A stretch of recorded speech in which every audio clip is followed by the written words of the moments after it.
Eu quero iniciar agradecendo a RBTV e ao MCTI, na pessoa do Dr. Rafael Silva Menezes, pelo convite feito a mim e a Amanda para fazer algumas considerações com relação a esse avanço, né, que a ANP está proporcionando para o setor de biocombustíveis, que é a resolução para o diesel verde.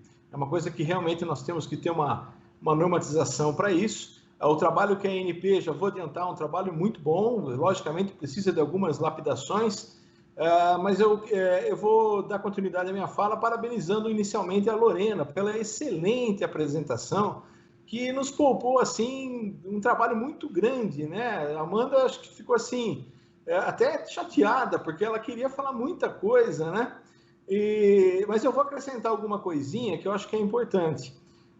Eu acho que se a gente considerar diesel verde como biodiesel, nós vamos ter mais uma fonte de energia nesse país, que serão os milhões de livros, artigos, trabalhos científicos que terão que ser queimados, né, por conta da inutilidade, né, da nossa definição antiga, né, que dizia que biodiesel era uma mistura de ésteres alquílicos de ácidos graxos. Eu acho que isso seria um trabalho muito ruim, né? Nós teríamos que reeducar várias gerações de pessoas que tiveram muita dificuldade no início para entender o que era o biodiesel adicionado ao diesel, né? E que agora terão que entender, né? Não sei como, né? Que hidrocarbonetos podem ser considerados biodiesel também.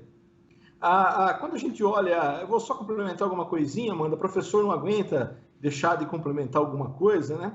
Então, o complemento que eu vou fazer é que realmente a Amanda estava correta, a Lorena estava corretíssima.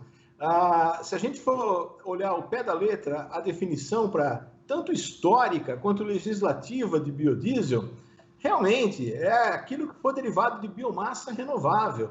Mas aí, então, a gente poderia chamar de biodiesel, por exemplo, glicerol, que é um produto de biomassa renovável, mas ninguém vai queimar o glicerol, né? Ele pode provocar a formação de acroleína, né?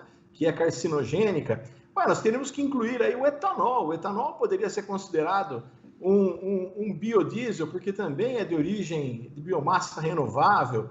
Até o hidrogênio, até o gás, uma mistura de metano, etano, propano e butano, que é obtida por craqueamento termocatalítico de óleos vegetais, e que é uma mistura muito que a gente chama de gás natural, né?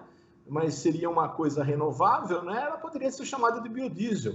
Se a gente incrementar um pouco mais as condições e produzir monóxido de carbono e hidrogênio e separar o hidrogênio obtido a partir do craqueamento termocatalítico de qualquer biomassa, esse hidrogênio também, sendo combustível, poderia ser chamado de biodiesel. Então, assim, tudo seria biodiesel, não só o diesel verde.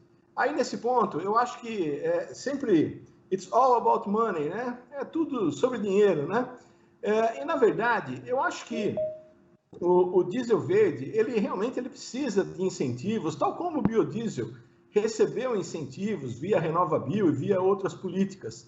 Mas eu acho que é muito melhor a gente lutar em conjunto por obter esses incentivos, desde que eles não prejudiquem as indústrias de biocombustíveis já existentes, do que querer transformar hidrocarbonetos em biodiesel. Nesse ponto, eu sou também terminantemente contra. E, para finalizar, eu quero apontar que nós fizemos duas sugestões no que diz respeito à parte de controle de qualidade. Quero dar os parabéns ao Alex e à Lorena aí pelo excelente trabalho na parte de controle de qualidade que vocês fizeram, com a proposta, né, de várias especificações, mas existem duas especificações que a gente fica um pouquinho com o pé atrás. Nós tivemos uma experiência muito ruim com a parte de resíduo de carbono, quando nós começamos a trabalhar com biodiesel, e o resíduo de carbono era um parâmetro avaliado em biodiesel, e ele acabou caindo, porque a técnica, a repetibilidade era muito ruim.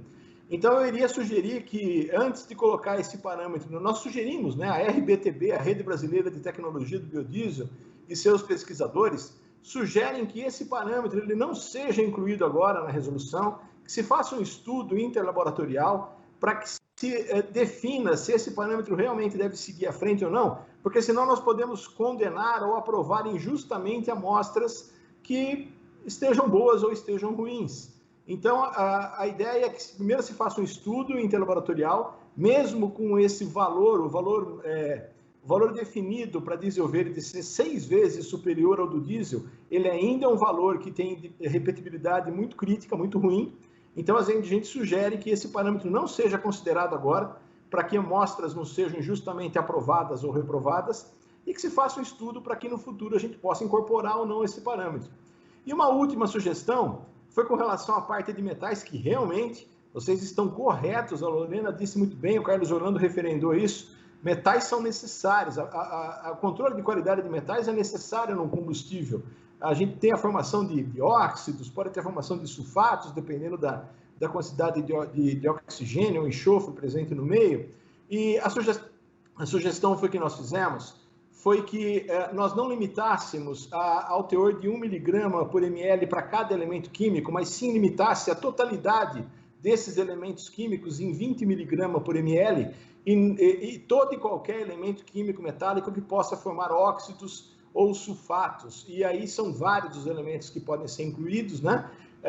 Nós temos a capacidade hoje no Brasil de fazer esse tipo de análise, porque nós temos ICPs OES, ICPs MS instalados em muitas universidades, centros de pesquisas, empresas, então isso não há uma limitação instrumental para isso. E com isso a ANP não fica travada naquilo que é uma nota de rodapé que está nessa especificação, que é o fato do produtor ter o catalisador que ele está utilizando, o que é um absurdo do ponto de vista da proteção intelectual. Imagine, você desenvolve um catalisador extremamente eficiente, quer patentear esse catalisador, e você tem que abrir a composição do catalisador por conta de uma análise